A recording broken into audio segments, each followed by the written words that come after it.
ကျမဒီ Estonia Work Visa နဲ့ပတ်သက်ပြီးတော့နည်းနည်းပြောချင်တာလို့ပေါ့နော်အခုဒီ EU ဘက်မှာပေါ့ကျမတို့ဒီ Europe ဘက်မှာ law တွေကတော်တော်များချင်းနေဟော law တွေတော်တော်များချင်းနေဆိုတော့နောက်ပိုင်းမှာဒီ Estonia ကလည်းသူကတင်းကျပ်တဲ့နိုင်ငံတွေမှာပါလာတယ်ပေါ့နော်။ဘာကြောင့်တင်းကျပ်လဲဆိုတော့လူတွေကကြတော့ဒီ visa ရတယ် work visa လျှောက်ပြီးတော့ကျမတီးရတော့ပေါ့နော်အခုဒီဘက်မှာအဲ့ပြဿနာတော်တော်ဖြစ်အထူးသဖြင့်ဘင်္ဂလားဒေ့ရှ်တွေလောက်ကြ2လ3လလောက်အလုပ်ထဲကနေပြီးထွက်ပြေးရတဲ့ထွက်ပြေးပြီးတော့သူတို့ကခုံချကြတယ်ခုံချကြတော့တန်ယုံတွေက visa မပေးချင်ကြတော့ visa မပေးချင်ကြတော့သူကဘယ်လိုညစ်လဲဆိုဟာပါစားတဲ့လူတွေပေါ့နော်ဟိုကထပ်ဖြည့်ပေးဦးဒီကထပ်ဖြည့်ပေးဦးဆိုပြီးတော့သူတို့ကပြောကြတယ်ပြောကြတော့ကျမလည်းဟိုတနေ့ကမှကျမပြန်လာတာပေါ့နော်ကျမခီးရပြန်လာချာမီဘက်ကကျမပတ်ပြန်လာတော့ကျမဒီ Estonia Work Visa တွေမြန်မာတွေတွားဖြေကြရင်တော့မရကြဘူးပေါ့နော်အခြေအနေပါကြောင့်လဲပေါ့ကျမဒီဘက်မှာရှိရမိတ်ဆွေတွေကျမမေးကြည့်ရပေါ့ကျမနဲ့ဒီလုပ်ငန်းတူမိတ်ဆွေတွေရှိရဘင်္ဂလားဒေ့ရှ်လူမျိုးတွေအိန္ဒိယလူမျိုးတွေသူတို့ကဘာပြောလဲဆိုတော့အေးတယ်ဟုတ်တယ်တဲ့ဒီပေါ့နော်မရကြဘူးဆိုတာကတဲ့ဘာကြောင့်လဲဆိုတော့ဒီလို jam လောက်ကြရတယ် jam လောက်ကြဘာဖြစ်လဲဆိုတော့အဲ့လိုလောက်တာတွေမကောင်းသိလားအဲ့တော့ Croatia မှာလည်းအဲ့လိုပေါ့ Bangladesh တွေဘာတွေ visa ဖြည့်တဲ့အခါမှာ reject တွေဖြစ်လာကြရရှိတယ်အဲ့ပြဿနာရှိရအဲ့တော့ဘာပြောရမလဲဆိုတော့ကျမဒီဆက်ပြီးတော့ကျမသိချင်တော့ဒီ Estonia group တွေမှာကျမ Philippine တွေပေါ့နော်အဲ့တော့ Philippine တွေကစ visa မရကြကျမအဲ့ source ကိုလိုက်တယ် source ကိုလိုက်တော့ဘာဖြစ်လဲဆိုတော့ဒီသူတို့က Estonia နိုင်ငံမှာသူတို့သတ်မှတ်ထားတဲ့ rules and regulation နောက်ပိုင်းမှာထပ်တင်းကျပ်လာတာကုမ္ပဏီပိုင်ရှင်က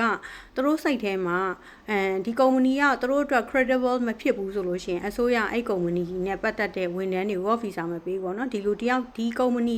ဒီလူတယောက်ကိုသူတို့ကတေချအောင်တာဝန်ယူနိုင်သလားပေါ့เนาะအဲ့လိုမျိုးတွေပေါ့သူတို့ကစိတ်ဆက်တယ်အခုဘာဖြစ်နေလဲဆိုတော့ Albania မှာတချို့တော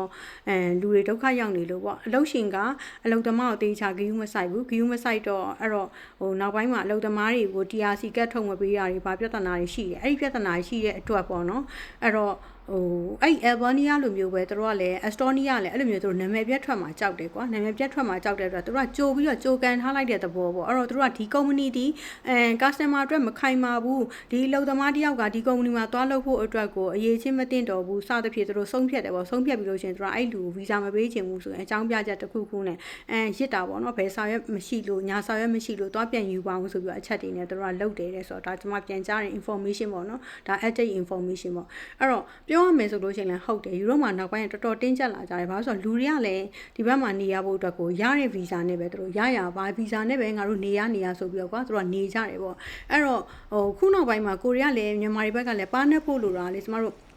ဟိုပယောစိတ်ထုံးနှလုံးမူကမှာပေါ့နော်ဘယ်လိုပဲဖြစ်ဖြစ်ရအောင်လားရောက်ပြီးတော့မှငါဘယ်နိုင်ငံသွားမယ်ဆိုတော့ choice ကိုပြန်ရေးပေါ့အများစုမြန်မာတွေကဘာဖြစ်ကြလဲဆိုတော့ငါအီတလီသွားချင်တယ်အီတလီမှာငါမိတ်ဆွေရှိတယ်ဆွစ်ဇာလန်မှာငါမိတ်ဆွေရှိတယ်ဂျာမနီမှာငါတငယ်ချင်းရှိတယ်လူဆိုတာကန်တယောက်နဲ့စော်ကားပြီးပြောလဲမို့ကန်ဆိုတာလည်းမတူတယ်လို့ပေါ့နော်ကိုရဲ့ကိုနဲ့ကိုက်ညီရကိုနဲ့မကိုက်ညီရလဲပြန်ပြီးတော့ပြန်ဟိုဖြစ်တယ်တချို့တွေဂျာမနီမှာနေပြီးတော့အဆင်မပြေတဲ့လူရှိတယ်နော်ဟိုရိုမေးနီးယားမှာသွားအဆင်ပြေနေတဲ့လူရှိတယ်ဒီလိုမျိုးပေါ့ကျမဆိုလဲအခုရှင်းပြောကျမဆွစ်ဇာလန်မှာနေရပျော်လားဆိုကျမမပျော်ဘူးဘာကြောင့်လဲဆိုတော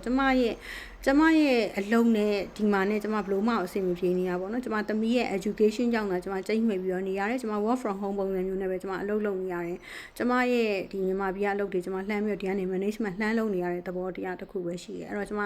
ဒီ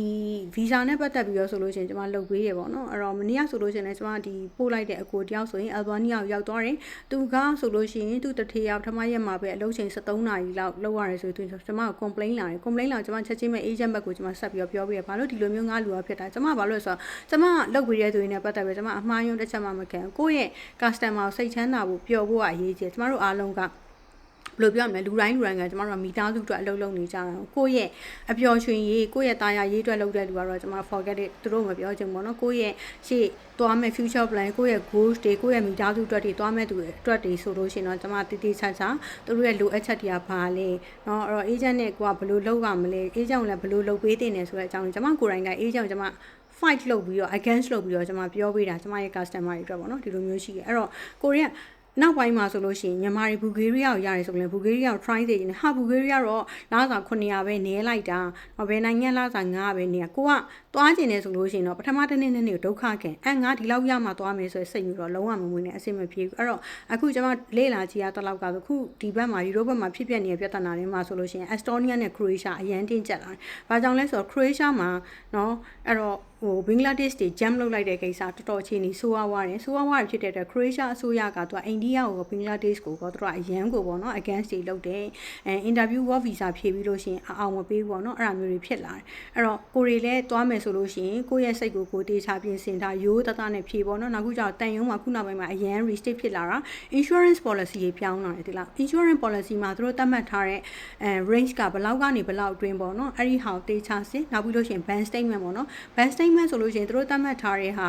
criteria က900ပြီးမှကျွန်မဆိုကျွန်မ customer တွေကျွန်မ1000ထိပြပါဆိုပြီးတော့ကျွန်မ suggest လုပ်တာတယ်။ဘာကြောင့်လဲဆိုတော့1000ထိပြမှသာပေါ့နော်သူတို့တက်ကပို့ပြီးတော့ဖြစ်နိုင်တယ်။ဖြစ်နိုင်တယ်ဆိုတာဒီဘက်မှာလည်းအကုန်လုံးကကျွန်မတို့ကဘာကြီးဖျားနာနေရပဲဆိုပါစို့အခုကျွန်မထိုင်းသွားခဲ့တယ်ထိုင်းမှာလည်းစီးပွားရေးအခြေအနေမကောင်းကျွန်မတွေ့ခဲ့တယ်အများစုမိန်းကလေးတွေအများတော်တော်ကိုပျက်စီးနေကြတာပေါ့နော်ထိုင်းမျိုးသမီးတွေဆိုတော့ကျွန်မတွေ့ခဲ့တယ်ဒါကျွန်မရဲ့ personal မဟုတ်တဲ့အတွက်ကျွန်မလည်းအဲ့လောက်ကြီးတော့ကျွန်မမပြောချင်ဘူးဒါပေမဲ့စီးပွားရေးပြတ်တဲနေကြတဲ့အချိန်မှာဒီဘက်မှာလည်းစီးပွားရေးကျက်တဲတယ်ဒီဘက်မှာလည်းအလုပ်တွေရှော့ချမှုတွေများတယ်ဆိုတော့အဲ့တော့ Estonia မှာလည်းသူတို့နိုင်ငံသားတွေကအဲ့လို non EU workers တွေဝင်လာတော့သူတို့မလိုလားဘူးအဲ့တော့သူတို့အစိုးရအောင်ဆန္ဒတွေပြတာတွေလောက်ကြတယ်ပေါ့နော်အဲ့တော့အစိုးရကိုယ်တိုင်ကလည်းသူတို့ကဒီနိုင်ငံတကာမှာသူတို့ခုံတိတ်ခါမကြခံချင်တဲ့အတွက် Estonia work visa မခေါ်ပါဘူးလို့သူတို့မပြောဘဲနဲ့သူတို့ကတန်ယုံမှာ interview ဖြေလို့ရှိရင်အစီမပြေပုံစံမျိုးနဲ့သူတို့ချင်းချင်းတိုင်ပင်ထားဖြစ်မှာပေါ့နော်ဘာကြောင့်ဆိုတော့ကျွန်မမှာရင်တော့ Australia တန်ယုံမှာအလုပ်လုပ်တဲ့မိတ်ဆွေအကိုတယောက်ရှိတယ်သူပြောဘူးတယ်သူတို့ကလူတယောက်ကို interview ဝင်မယ်ဆိုလို့ရှိရင်ဘယ်လိုအချက်တွေနဲ့ညင်းပယ်တာပါပေါ့နော်ဒါဒီကိုကျွန်မသင်ပေးခဲ့တဲ့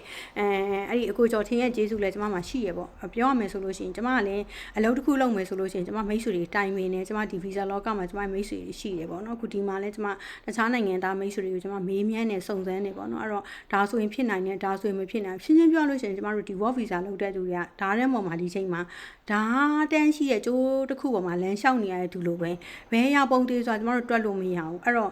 ့ကိုကလည်းကို customer တွေကိုကနားလည်အောင်ရှင်းအောင်ပြောပြထားတယ်ဆိုတာကလည်းဒါတခြား agent တွေလည်းသိစေချင်လို့ပေါ့နော်တခြား agent တွေကျွန်တော်တို့ကဒီမှာယူရိုမှာဒီလောက်ကိုစဖောက်ခဲ့တဲ့သူဖြစ်တဲ့အတွက်ပေါ့နော်ဘယ်လိုပြောမလဲ information ကတော့သူများထက်ကျွန်တော်တို့ပို့ပြီးတော့ပို့တည်တယ်ပေါ့နော်တခြားနိုင်ငံမှာလည်းလုပ်နေရမဟုတ်ကိုယ်တိုင်မှာလည်း EU မှာထိုင်ပြီးတော့ဒီ visa အတွက် knowledge sharing တွေလုပ်ပေးနေတာဖြစ်တဲ့အတွက်အဲ့တော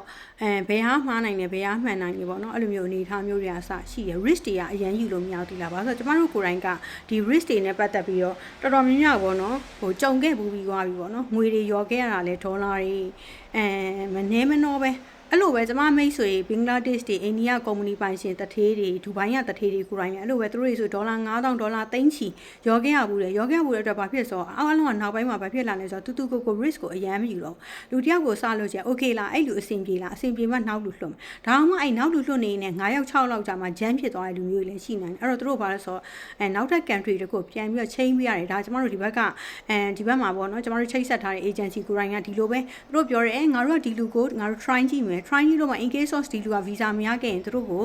second country ဘယ်အောင်ငါတို့လုပ်ပေးလို့ရမလဲဆိုတာမျိုးသူတို့ပြောတယ်ပေါ့နော်အဲ့တော့ပြောတာဖြစ်တဲ့အတွက်ကျမတို့မြန်မာတွေကလည်းအဲ့ဒါတကူစဉ်းစားသင့်တယ်ပေါ့အဲ့တော့မြန်မာတော်တော်များပါလဲဆိုဟာငါကဒီဟာကိုမရဘူးဆိုလို့ရှိရင်တော့ငါကဒါဟိုဖြစ်ဘူးဆို against လုပ်ချင်ကြတဲ့စိတ်ကများတယ်အဲ့တော့ဒါကလေတိလားကျမတို့မြန်မာပြည်တခုထဲမှာဖြစ်နေတဲ့ပြဿနာမဟုတ်နိုင်ငံတကာမှာဖြစ်နေတဲ့ပြဿနာအေရှားအများစုကလည်းနိုင်ငံအမြင့်ထွက်ချင်ကြတယ်ဖြစ်နေတဲ့ပြဿနာအဲ့တော့အားလုံးလည်းမှန်ကြတယ်ကွာကိုယ့်ရဲ့မိသားစုကိုယ့်ရဲ့ waste တွေကိုယ့်ရဲ့ goals တွေအတွက်အားလုံးက follow လိုက်နေကြတဲ့သူဖြစ်တဲ့အတွက်ဘယ်လိုပဲဖြစ်ယူရိုမှာကိုယ့်ကလေးရဲ့ကြောင်းထားနိုင်ပြီဆိုတာကိုယ့်ရဲ့ဘယ်လိုပဲဖြစ်စေပေါ့ကိုယ့်ကလေးရဲ့ future ကအရန်ကောင်းသွားပြီဆိုတာသိတဲ့အတွက်တူကအနစ်နာခံပြီးတော့စူးစမ်းနေကြပဲအဲ့တော့ကျမပြောချင်တာတော့ဒီဘက်ကိုထွက်လာမယ်ဆိုအားလုံးပုံအောပြီးတော့မထွက်လာနဲ့မြန်မာပြည်မှာကိုယ့်ရဲ့ investment တခုကိုလုပ်ထားခဲ့ပေါ့နော်အဲ့ဒါမှရေရှည်ကိုကအောင်မြင်မှာဘာလို့ဆိုတော့နောက်ခုတည့်ရတဲ့အတိုင်းပဲကျမတို့မြန်မာပြည်မှာတန်ယုံတွေမရှိဘူးတန်ယုံတွေမရှိတဲ့အတွက်နောက်နိုင်ငံတစ်ခုမှာတွားပြီးတော့ထိုင်ဆောင်ရတယ်ဖြေရတယ်ကုန်ကြစိတ်တွေရှိရဒါတွေအကုန်လုံးကျမတို့အကုန်လုံးအသေးစိတ်ကုန်ကြစိတ်ကစားထဲ့တွက်ထားနိုင်မှာတောက်ကကြမယ်ကိုယ်နိုင်ငံသားကသူများနိုင်ငံသားမဟုတ်ဘူးလीเนาะ passport ဖြစ်တာမြန်မာဆိုတာနဲ့အများစုကဘယ်လိုပြောမလဲနှိမ်ကြတဲ့အနေထားမှာကိုယ်နိုင်ငံသားတွေပိုတိုးတက်အောင်မြင်တစ်ချိန်ညကျမတို့ကကိုယ်နိုင်ငံပြန်ကြတဲ့အချိန်ညကိုယ်နိုင်ငံအတွက်အကျိုးပြုနိုင်တဲ့လူတစ်ယောက်ဖြစ်အောင်လို့အတွက်ပို့ပြီးတော့ပို့ကြိုးစားမှာဖြစ်တဲ့အတွက်ပေါ့နော်အဲ့တော့အားလုံးကိုကျမတို့ခုံချဖို့တွေပါတော့ကျမအားမပေးဘူးအားလုံးကိုရတဲ့နိုင်ငံမှာအလုပ်ကိုတေချလို့ပြီးတော့မှကိုယ်ဘယ်နိုင်ငံသွားကျင်လဲ ဆိုတာပြန်ကူးပေါ့နော်အဲ့တော့နိုင်ငံတကာရဲ့ဒီ rules and regulation တွေကိုလည်းတစ်ချက်ပေါ့နော် internet က googling လုပ်စေခြင်းနဲ့ပေါ့နော်ရှာကြည့်စေခြင်းနဲ့အားလုံးကတနေရာထဲမှာပဲမရက်ဖဲနေပေါ့နော်တူပေါ့ရှေ့ဆက်သွားကြဖို့တော့ကျွန်မဘက်ကအကြံပြုချင်ပါတယ်ရှင်ဒါ Estonia နဲ့ပတ်သက်တဲ့လက်တလော information ပါနော်